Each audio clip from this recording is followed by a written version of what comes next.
Hi, I'm back to back. Miss Poyos is back. So for today's video, mo linis ta sa atong room karon kay tungod kay grabe na jud ang linison o kita man ng mga gamit nakakalat. So before that, tatali ko muna yung aking hair. Charan! O, diba? O, nag-iisip na talaga ako dyan kung saan ako maglilinis.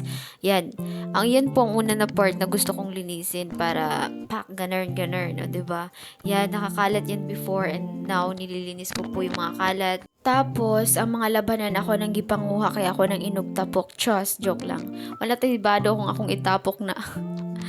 Ayan, gibutang na nako din na sa dapat na butangan kay para dili siya magkatag, no? Tapos, sinughuman, ako nang gipananggal tong mga sticky note na ako ang gi-adalan before and then schedule na ako kunuhay. Kaya na naman ko, pag mag-adal ko, kailangan may schedule para pak ganern, joke. Tapos, pagkahuman nagsilhig na ako, nag-start na ako silhig din ha, kaya ako nang pabutangan sa mga gamit. Tapos, sa mga hugasan, gibutang na ako sa planggana, and then ang gulay, gibutang na ako sa tama na lalagyan. And then, pagkahuman, ako nang gitrapuhan ang lamisa kay tungod kay hugaw na pud siya tapos grabe pud ang basa kaya kailangan na pud talaga siya trapuhan kay syempre 'di ba dira man ta magkaunan sa lamisa kaya kailangan po talaga nating linisan ng mabuti at sure o 'di ba tapos pagkatapos ko diyan is nandito naman ako sa baba ng lamisa or sa ilalim kasi marami po talaga kami mga gamit dito kailangan na po siguro tong ipang tapok kay tungod sa damo na kayo niya nagdalang siya kaano ba sa mong room ba among apartment daog kahugaw chos joke lang importante po kasi itong mga gamit na to kahit lang ano dyan lang nakalagay ganun importante pa din yan so siguro kung gusto namin yung ma-dispatch siya na amo na lang ibalik kung diin talaga siya and then pagkahuman ngadto na kog CR kay nagkuha kog ka ng ano ba tubig tas gibutangan na ako syempre og wings para panlampaso na ako din nina. So naglampaso na ako, syempre kailangan nato lampaso para ganern. Tapos gibalik na nako ang mga gamit kung diin siya nakabutang pero naka-align na siya.